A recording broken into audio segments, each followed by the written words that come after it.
Welcome to Psych Incubator and our program, Eminent Psychotherapists Revealed. I'm very pleased to have as our guest tonight, Roy Kiessling, LISW, who is a well-known EMDR therapist and trainer. He has been a social worker for more than 20 years in clinical practice. He is now the founder of and head of EMDR Consulting and creator of our EMDRIA-approved EMDR training course, integrating EMDR into your clinical practice. Roy initially trained in EMDR in 1995 and did some training with Francine Shapiro, who, as most of you know, is the founder and developer of EMDR. He now runs his own training organization. I think Roy has trained over 20,000 EMDR therapists to this day, and he's got his own approach that is much more unified, I think, in the way he embeds it and teaches it, and he incorporates many other theoretical and technical interventions into his approach. So without further ado, Roy, welcome. And I'm going to ask you to tell us a little bit how you got into this field. Oh, wow. Well, it goes back to being a pilot in the Marine Corps for a number of years. And then strangely, A pilot in the Marine Corps. yeah, I was a pilot in the Marine Corps. Never saw active combat duty, but I flew the A6 Intruder for 5 years. And actually, Top Gun? Like Top Gun? not quite so sophisticated, but yeah. Cool. One of those. And it really was the marker of always wanting to teach because I became a flight instructor to help people transition into that.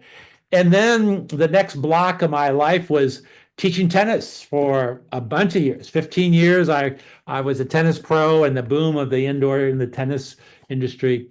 And then quite honestly got burnt out. And I was teaching some psychologists tennis. And I said, what do I do with my life? And they said, well, become a social worker. It's a little faster track than a psychologist. And so I went back to school, night school, and went through, became a social worker and had a couple of jobs from there. Then had a small private practice, and then was introduced to one of my colleagues introduced me to EMDR. I got a flyer in 1994, 95 about this weird thing that we do. And I was a Gestaltist. I think most of my extensive training was as a Gestaltist. So they said, you experiment, you do these things anyway. This might fit your style. And so I picked that up, and I was working at the time with a binge eating weight management program where a lot of the clients had, a lot of our patients had early childhood experiences where they were using food in some way or another to nurture or to create a body shape that created some safety. So it really fit really well in that I started just helping them process through a lot of their early experiences in EMDR. And then fortunately, I was invited to become one of Francine's facilitators. And this is probably in 96 or 7 or 8. So I had a chance to work with her doing the coaching that's done during the training, and had an opportunity to work with all of her trainers for the next 10, 12 years. Was invited by her in 2001 to be one of the first trainers for the humanitarian program. Wow. Led me to travel overseas to a number of different places, as well as locally or in the United States. And then in 2006 was invited to be one of her for-profit EMDR Institute trainers. So that was the background. So I'm going to just ease my way in, and I'm always finding places where you can train because, I think we feel that need to be teach villages to fish as opposed to individual fishing. So I think it's just been such a rewarding opportunity. Roy, so your background is fascinating in terms of how you wound up teaching tennis and flying planes and now teaching EMDR to so many people. Can you tell us in a succinct form as you can what EMDR really is and what it does? Well, EMDR is primarily noted for rapid eye movement or other distracting activity that seems to allow you to kind of self-heal and in many ways, get yourself out of the way.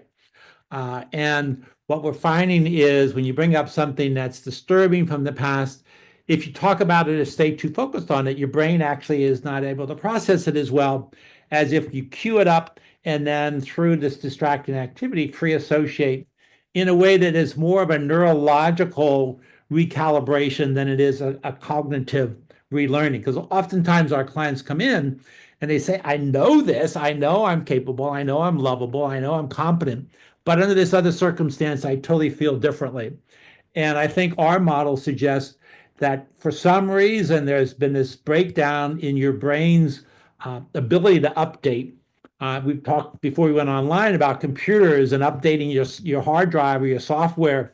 And for some reason, the brain has struggles sometimes with that, particularly when there's a really strong emotional encoding, either from a very traumatic event as an adult or a child. And we also know the nicks and wounds that we pick up as children, establish those schemas, the beliefs that I'm worthless or I'm inadequate that are highly emotionally So encoded. is that developmental trauma you're talking about now when you're like neglected or emotionally invalidated or whatever? Would you call that developmental?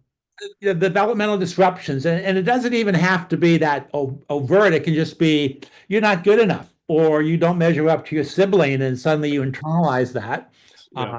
And then we take that on, and then if it's repeated over and over and over and over, it becomes, the way we see the world under certain. I just want to circle back to the um, to processing. You so just so everybody knows, Roy trained me um, for my second level of training in EMDR, and it was an awesome experience. And you also treated me with EMDR, which I think was another awesome experience. I've had a lot of different kind of therapies over the course of my life, and EMDR with you was very impactful. But I want to get back to the what I learned, and I don't know if it's still part of the theory, is that part of it is dual attention processing. Is that still part of, and you can say a little bit about that mechanism of dual attention processing.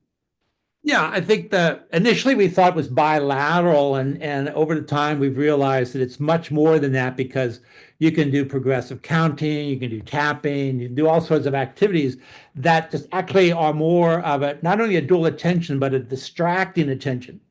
And you think about one of the ways I explain it in training is you leave work and you're frustrated, you drive home all by yourself and you're ruminating, and you get home and your partner says, how'd the work go? And you're still ramped up. Compare that to if you leave work with a colleague and you're chatting and talking about the football games or whatever it is, and you get home and your partner says, how things go? My boss was kind of mean to me, but it's changed. Uh-huh. And we might say we forgot about it, but in many respects, I think we've processed it. Our brain at So a that's the natural way, but it can get stuck. yeah, the It gets natural caught in the groove. right. And then sometimes it just needs a booster. We need to have that process to work through in the relationship, in the company of a person who is empathizing with you and connects with you and supports you and can feed some information in, as well as help you get a really good idea what's happening. And so that the distracting or dual attention seems to get you out of the way to allow your brain to do the work it wants to do. And it's a really fascinating experience. And it also happens more organically or emotionally than it does cognitively. So often clients just say, I feel different. I no longer I knew I always thought I was competent, but now I feel as though I'm competent. And I think that's the integration of these memories that have been functioning in isolation that have been pulled into who you are now. All right, so I want to circle back a little bit to you a little because I have dual attention processing going now. I keep getting attracted to the Mickey Mouse iconography on your walls. And are you willing to tell us a little bit about why that's featured so prominently in your. Yeah. Well, I think it really goes back to, quite honestly, the very first training that I did. as a trainer with humanitarian program was in the Middle East. And it was a very, very high conflictual area. And I'd done some other workshops where I carried around little sorcerer Mickeys to believe in the magic. The magic of Disney is the magic of EMDR in many ways. And I handed those out to my colleagues. And ever since then, I had sort of given that to people that were part of my trainings. And when I worked for the humanitarian program, I started mentoring trainers. And as they graduated, I gave them a little sorcerer Mickey kind of talisman to believe in the magic. And then I think the next phase of that, if you're familiar with Fantasia and Sorcerer's Story, of course, there is the wizard, and then there's Mickey, who is a little bit not quite cooperative. And I sometimes, quite honestly, have a little bit of a parallel with my relationship with Francine when I left that organization. I see myself a little bit as the sorcerer with a little hat on. And most of the pictures in the background have married up and resonated with me at different times in our EMDR consulting business, where it just felt like that was the year this particular picture captured the experience. Oh, interesting. Okay.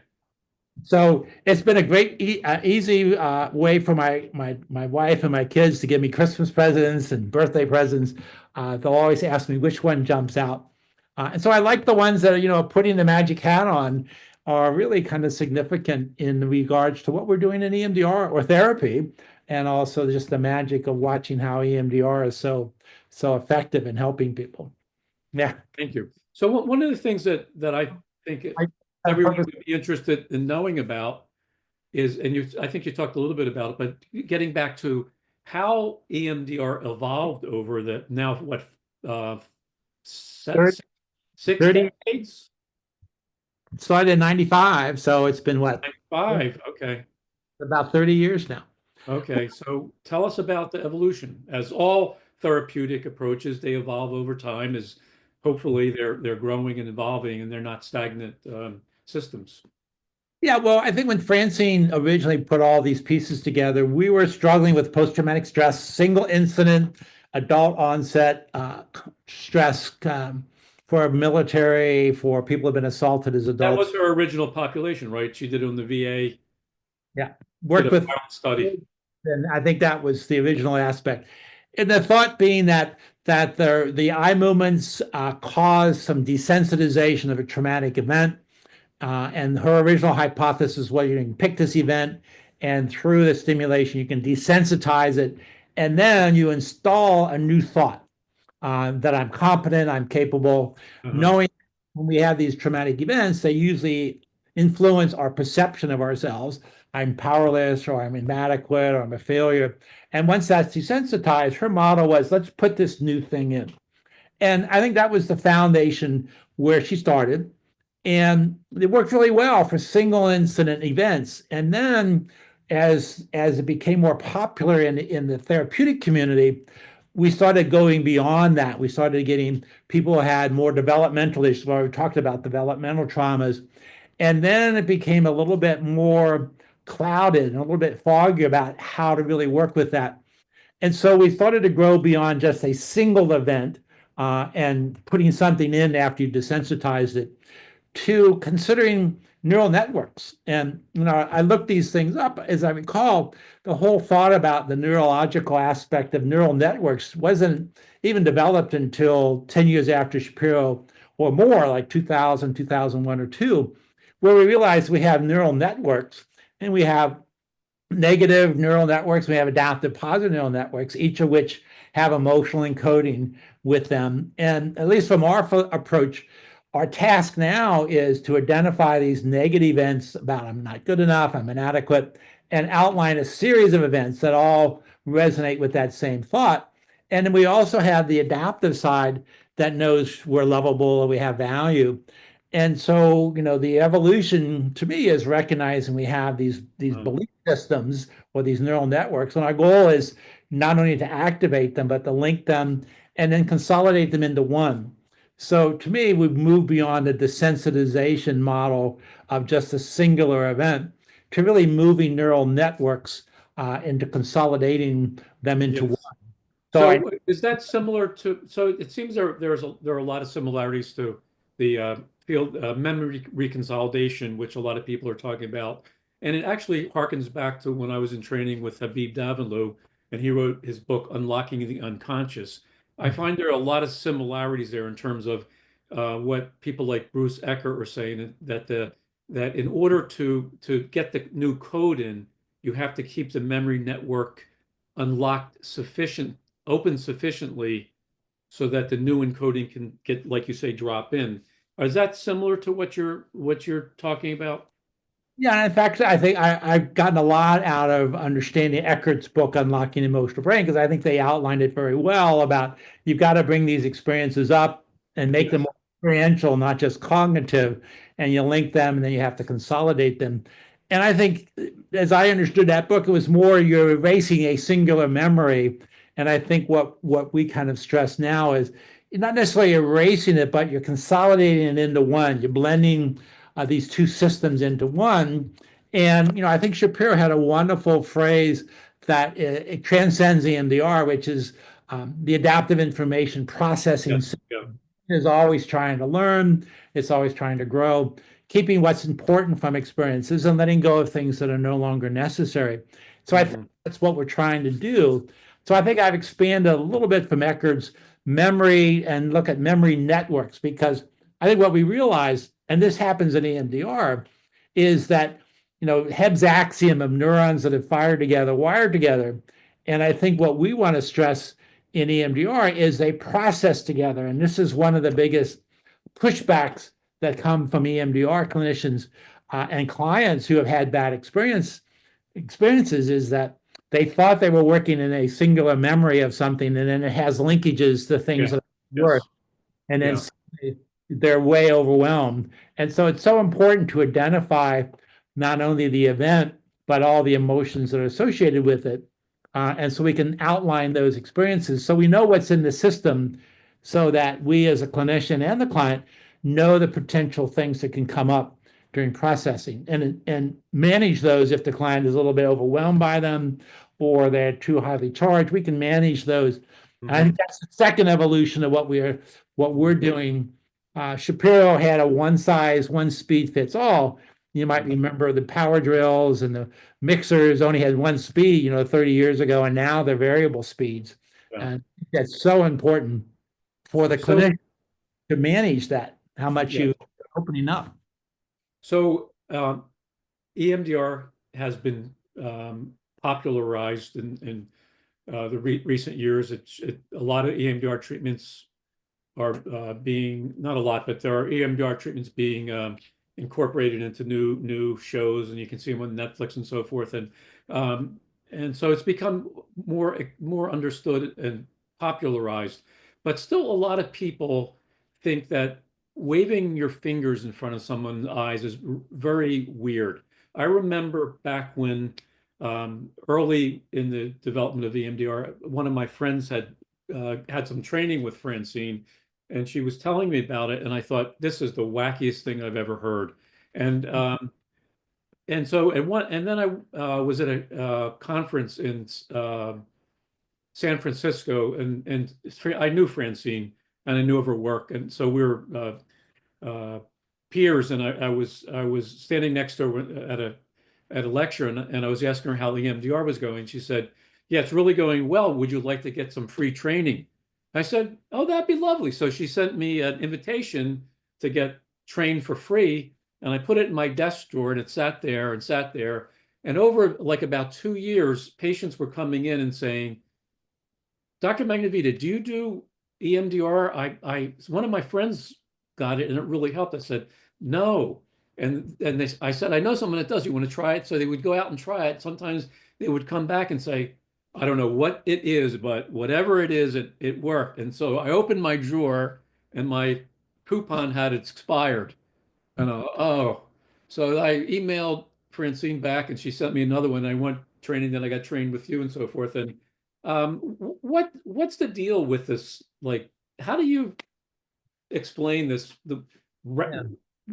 waving Well, your fingers in front of people's. well, I think that it started with the eye movements, and I think some of that might have come out of her experiences with NLP and how to access different. Neuro-linguistic programming.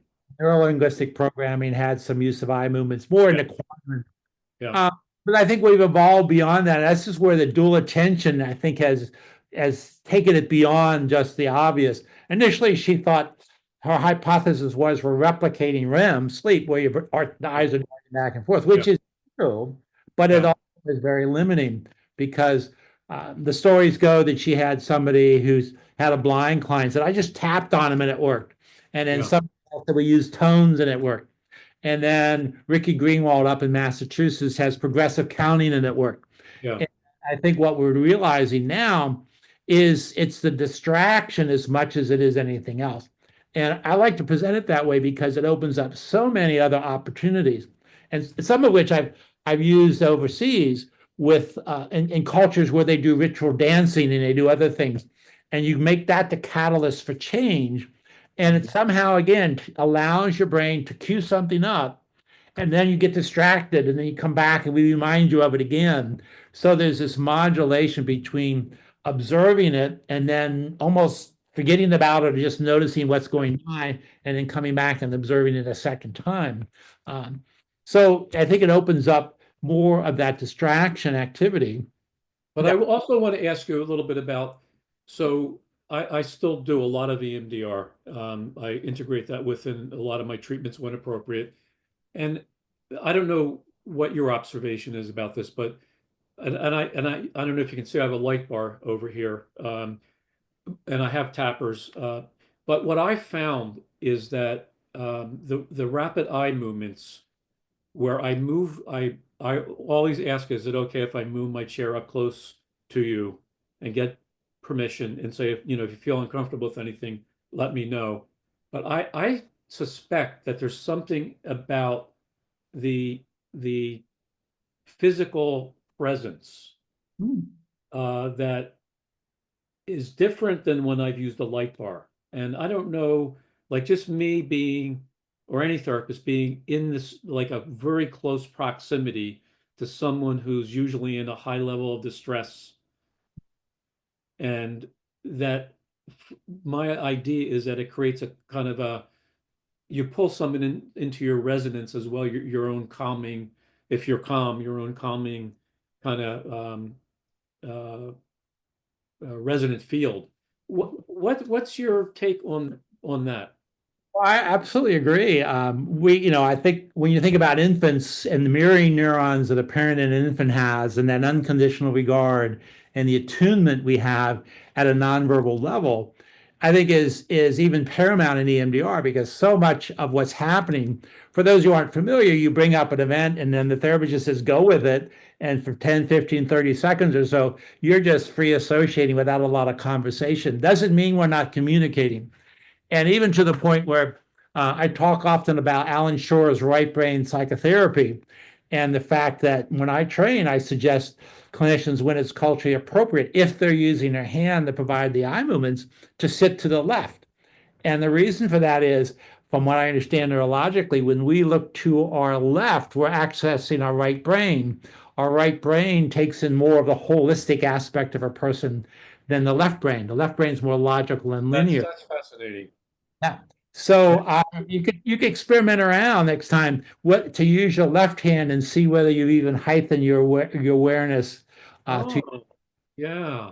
And I So think in terms of the targeting, before I forget, one of the things that I think stands to be one of her most brilliant um, offerings to us, and other people have put together a similar algorithm, but the TICES to me, I want you to talk about TICES because even if we don't do EMDR, to me, that ability to focalize someone's core feeling and trauma with TICES. Can you explain what TICES stands for, please?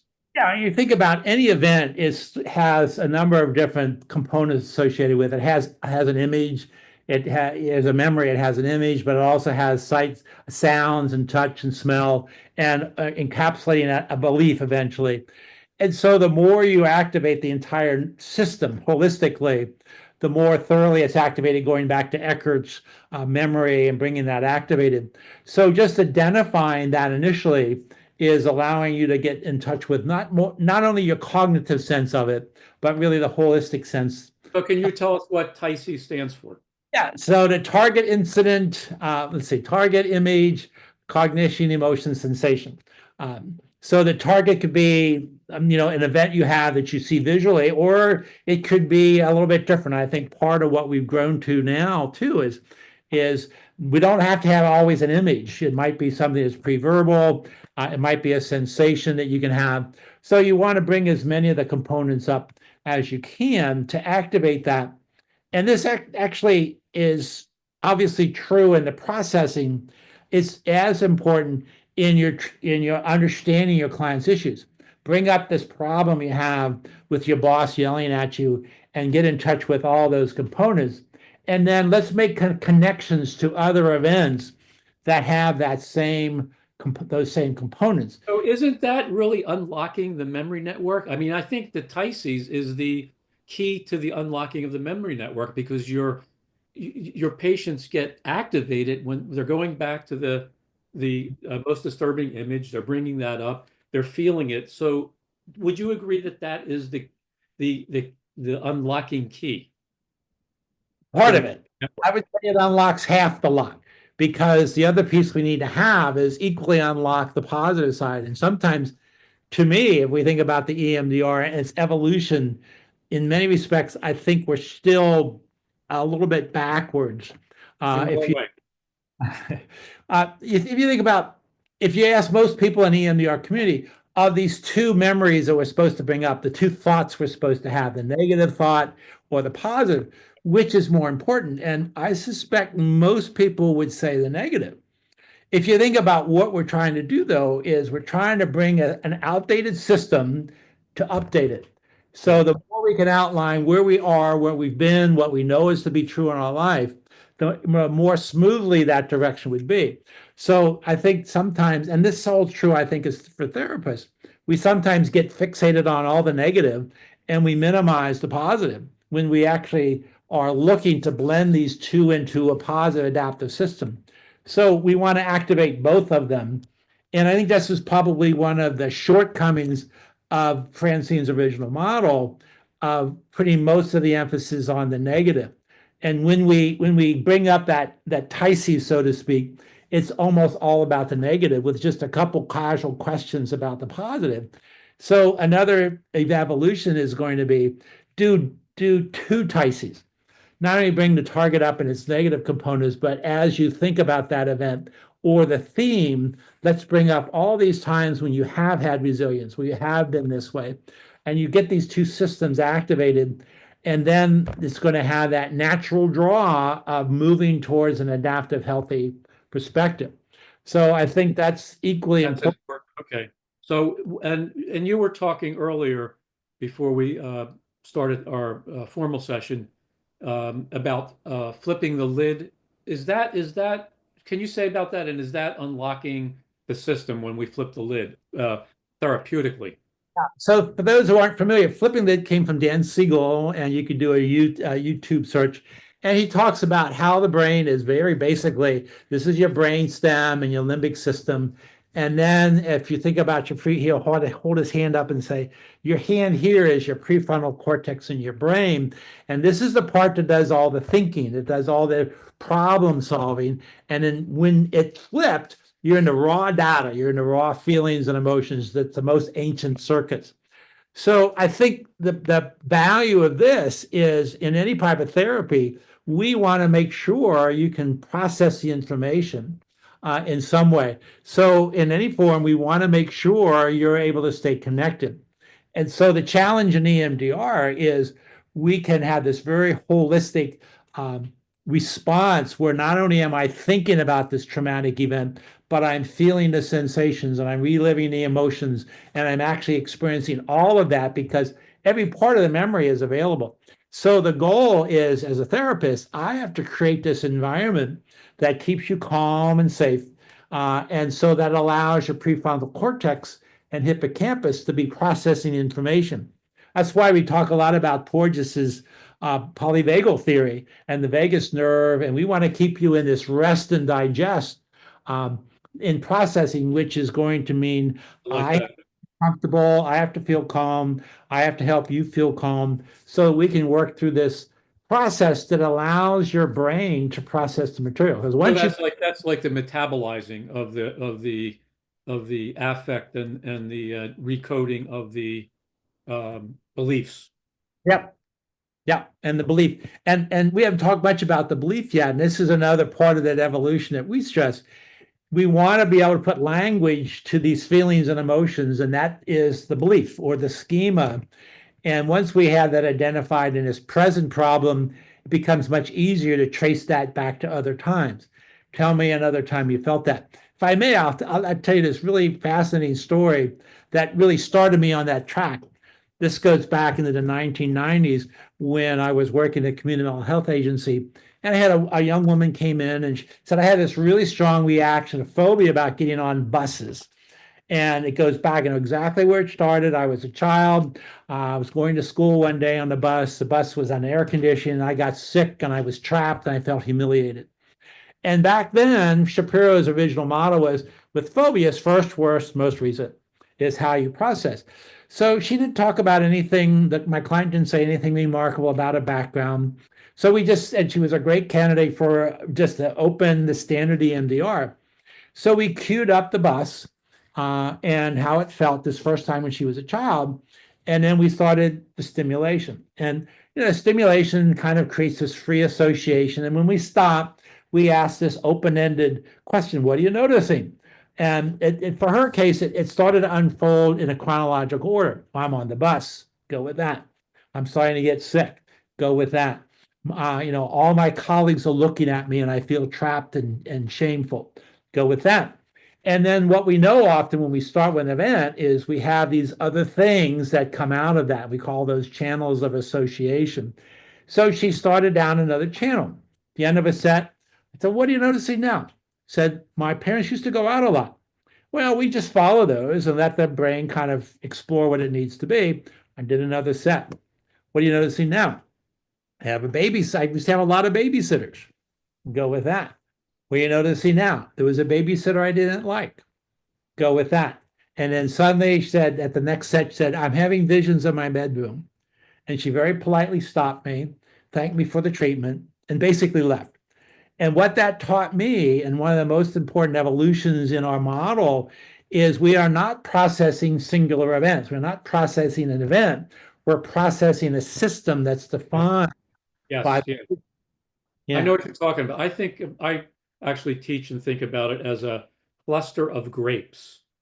And Mhm. once you get into the cluster, there's T1 trauma, T2, T3, and there can be a whole series of them. So that is that's important. So, but that gets me to another question about um, how powerful this approach is, how simple it appears, and yet how sophisticated one needs to be to practice it. And that's where I think recently I've been doing a deep dive into the research on therapist harm, and some of the statistics are appalling. Like 40% of therapists do harm, and they're not doing it uh, maliciously. They're doing it often because they maybe like say they get a trained one in level one training in EMDR. They got on press it and they're unlocking someone's, and then they don't know what to do with it. Can you say a bit about what we should do about that phenomena of a Oh, yeah. full approach in the hands of someone who doesn't have the foundational. Well, I think it goes back to the evolution of a single event approach to a neural network approach. And I think our profession is still more of in the past than it is in the present, in my opinion, which When you invites me say our profession, you mean the EMDR community? is more target specific still. It's still more or less Really? Okay. distributed. And it doesn't explore the connections before you start. It's so, and to understand the neurological connection, allows both you and the client to look at everything that's potentially there, that's all lined up with the same feeling and thought about being powerless or trapped, and identify how you want to work, that you can then look at and say, this is all that's in the system. And if you don't do that, you're opening up that potential, which originally, when you had the wounded heal, the healthy that had a trauma, wasn't a big problem. They had the ego strengths to work through that. But now EMDR is so mainstream that's being used in very, very complex cases. They don't have that support system. So I think that the unintention is, I think everything's lined up. Just like my incident, I thought we were just working with this young woman's Yeah. memory on us. So And what then, would you have done differently? well, what I would do have done differently is follow the model now of saying, let's talk about how you felt when you get on a bus. I felt powerless and I have shame. And now we are processing powerless and shame. We're not processing being on a bus. So we're going to change the interviewing to be, let's talk about other times in your life where you have felt that powerlessness and the shame associated with that. And at one point in the interview, we would get around to, anything come up in your family of origin? Do you ever have any bad things happen to you? And if she had said yes, then number one, we're going to negotiate the relationship and the safety about that. Yes, And yeah. it's part of this. Let me just, if I can interrupt. It seems like the glitch was that you had not established a safe therapeutic holding environment to take her to that level of processing. No, we didn't know it was there. The problem was we didn't know it was there. We But didn't. why did she leave when Yeah. she accessed it? Well, she just said I had this problem on this bus and had never talked about anything from the family. We didn't bring it up.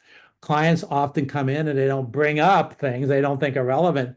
And the power of EMDR is the free association that links things together. Yes. As I said earlier, Hebb's axiom, neurons that have fired together will process together whether you know them or not. And I think that was the issue. But how would you have kept, like, going back, if you could do it over again, knowing Yeah. what you know now, how would you have handled it differently? Sure. Yeah. So first off, we would have identified it. We would have said, okay, But you she have. didn't remember it though. Well, see, you will. Once you get into the feeling you have of shame and powerless, you would be surprised at how much the client can bring up. So that would be the first thing. And I think she probably would have brought it up for the most part. Once you're into, I felt powerless and I had this feeling of shame, and we start asking, where are the times have you felt that? And I would have asked, were there any bad things happen as a child? But And wouldn't you have to renegotiate the treatment contract with her? that's coming next. This is case formalization right now. So we're going to outline that. And then the next step, as you said, was, all right, now EMDR would be a great treatment intervention if you choose to do that. The next question I would say is, where do you want to start? We have this whole system of events. Do you want to start with being an adult on a bus? Do you want to start with being a child on a bus? We know this goes back to some early experience that was very bad. Where do you want to start? And then the next thing is going to be, what do you want to do? What do you want to experience? And this is probably the other thing that I probably am most known for, the belief focus and what we refer to as a processing continuum, which is a variable speed implementation of EMDR. And so once we know that's there, she would say, I don't want to do that thing from the being a child. We are not going to introduce the standard robust process anymore. It's too strong. We can frame it back. We can pare it back by the techniques we change. We start to become more directive. We start to keep them on the tasks that they want. In contrast to, what do you notice now, which opens up everything, we No, might. you don't flip the lid on them. Yeah, we don't flip the lid. We know that potential could Yes, be. yeah. So that requires, I think, what a lot of us, what a lot of people don't do is a trauma history. Like, I always ask people the first session, do you have any? And I name the trauma. And what I have found is that if I don't do that, I might not learn about it for Yeah. months, sometimes years. If I ask them at the first session, they're expecting me to ask questions about that. And they might say, yes, but I don't want to talk about it. And I respect that, but at least I know where that trapdoor might be. Right.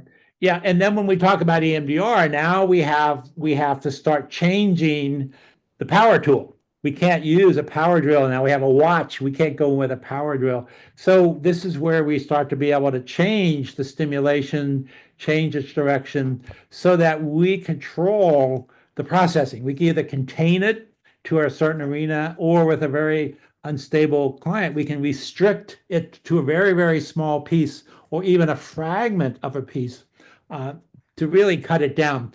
And I think that is another one of the areas where the EMDR community is still behind, quite honestly. Most don't know about the continuum very much. They just have the one size. Some have learned the opposite now, very, very, very restricted in what's referred to as EMDR 2.0, which is very tightly held, but there's nothing in the middle in this continuum. So that's an important piece to have as a therapist, to know it's there, and then also to prepare how to handle it. So I think the clinicians who have had things not go very well have probably not had a thorough understanding. They've gotten this one model, and the clients that they have now are more sophisticated. They have more nuances that you need to learn how to change. It's difference between, I'm thinking about tennis now. Once I learn how to hit the ball, if I'm hitting with somebody who just hits it back to me without a lot of spin, there's not a lot to change. But as soon as the nuances change, then my strokes have to change and a lot of other adaptations have to occur. And I think that's where we need to put a lot more energy in training of a clinician, or those who are trained in EMDR who are a little reluctant to use it because their system is outdated. They're using old hardware. Their software program isn't adaptive to what the needs are now. Yeah. So I would like to dig in a little deeper on something that has fascinated me and has been really important in my clinical work, and that is um, how do you work with patients who have pre-verbal trauma? They come in, oftentimes they have personality dysfunction. They've been derailed developmentally, and you can kind of see the footprints. They may have had neglect. They may have had emotional abuse. They may have worse things than that. But you have people with what I call state memories. They come in with a state that they can't differentiate, but it's terrible. There's no words for it. And then usually that's for me a kind of a, a indication that there might be some preverbal. And I don't need to talk too much about it, but I'd like to hear how can you help us work with this group of patients that have preverbal trauma? Obviously don't know it. We don't know it when we start working with them, but usually experienced clinicians, after we work with the current stuff, realize that it's like the foundation stuff is really uh, Yeah. achy. How do you work with that within the EMDR approach?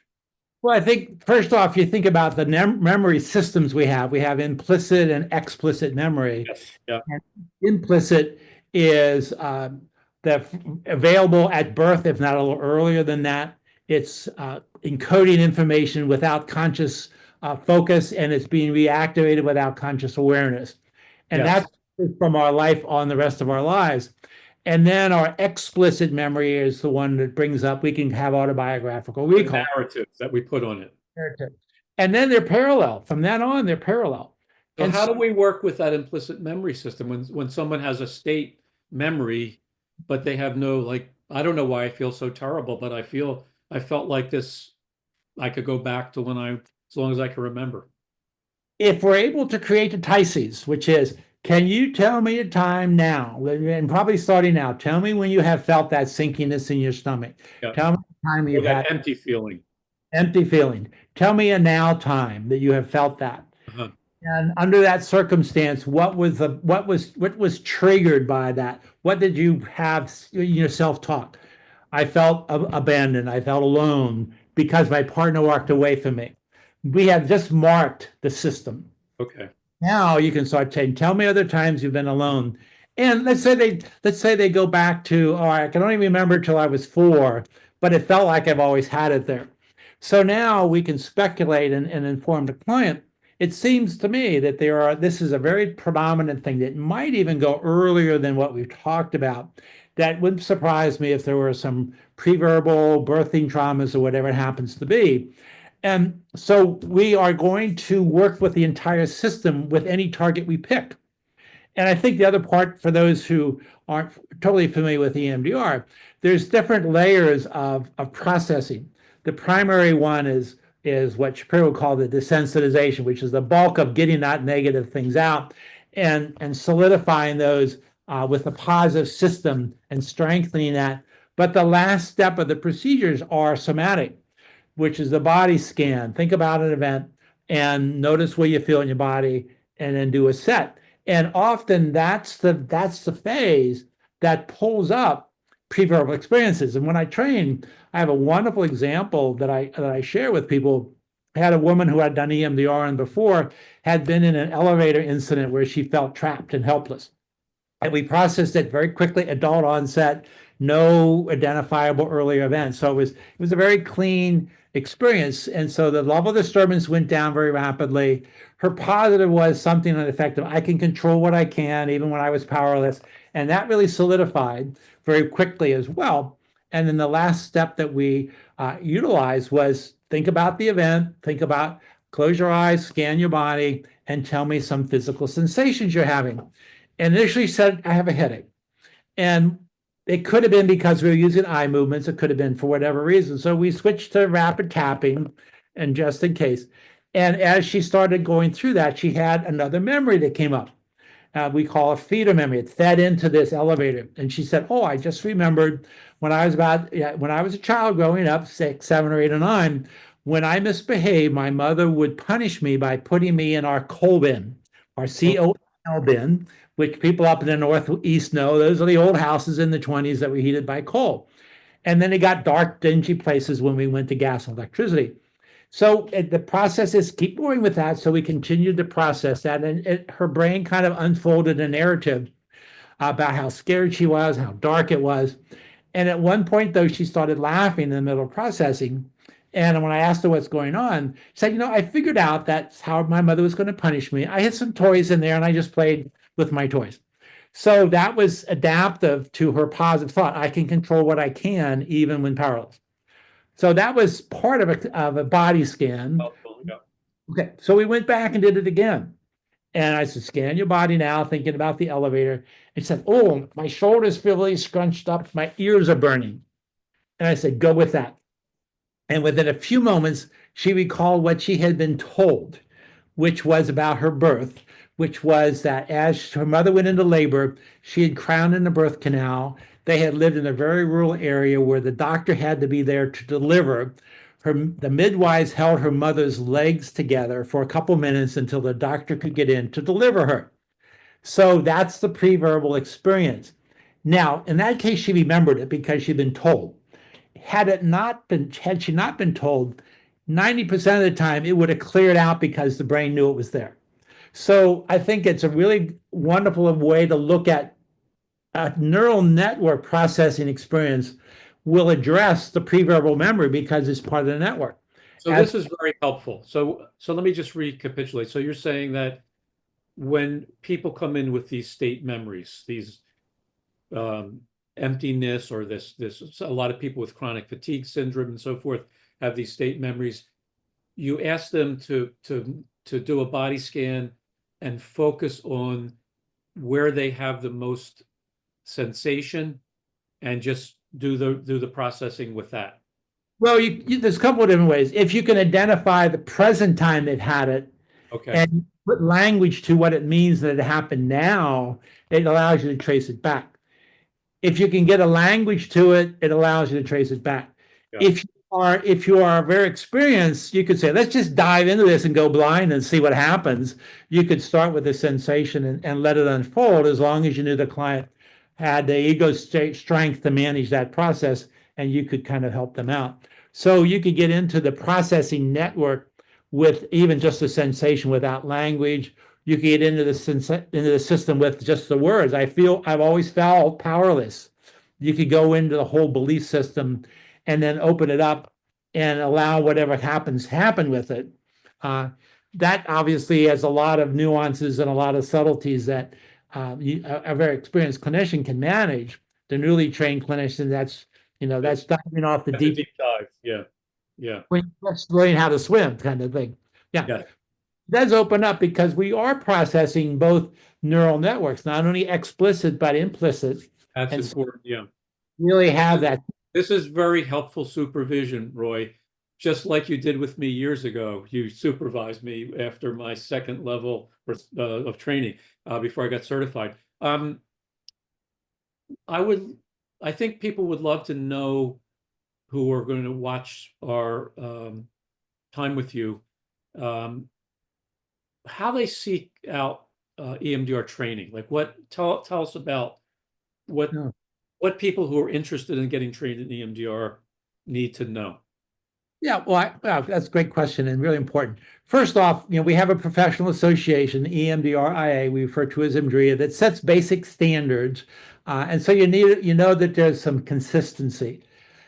Along with that, it's even more important if you want to have professional growth in the EMDR community, most of that occurs under the umbrella of our association. You mentioned, Jeffrey, that you become certified, and that's additional consultation and really being able to focus on honing your skills. We have conferences that you need to be trained in EMDR under our umbrella to attend. So I think knowing that the training is an EMDRIA approved training is a very first step. I think the second step is look at what's being offered, and this unfortunately has a lot of different ranges with regards to cost. We're supposed to identify one total cost. That's what Andrea has asked us to do. However, you might get people to say it's going to cost you this much for part one or part two. That's important. Can you say about the parts for people who don't know what the training is like actually? Yeah, and trainings historically have always been offered in two different sessions. How long are the sessions? Yeah, typically the whole training is 40 hours. And so if you break it into two parts, most of them are 20 and 20. That includes the didactic lecture and practice. And the practice is part of the training. For that. And then there's 10 hours of consultation. So people can we offer one in 5 consecutive days. We offer it one day. We can have all sorts of variations, one of which is doing it over 2-3 day sessions. It used to be called level. You talked about your level 1 and level 2. And in 2006, Andrea encapsulated all of it as one basic training. So we don't refer to levels anymore, but people do it in parts sometimes. And so it's important to know how much it could cost you. But even more important than that is there's a required 10 hours of additional consultation just to complete the basic course. You want to make sure you understand whether that's included in the fee or not. And unfortunately, many times it isn't. So you might say, wow, I'm getting this training for X. And then there's another $500 to pay for those 10 hours of consultation. So you really want to make sure that it's fully disclosed, or if they have, who are the consultants, how they manage that. Is it managed on the one system, or they use them independently?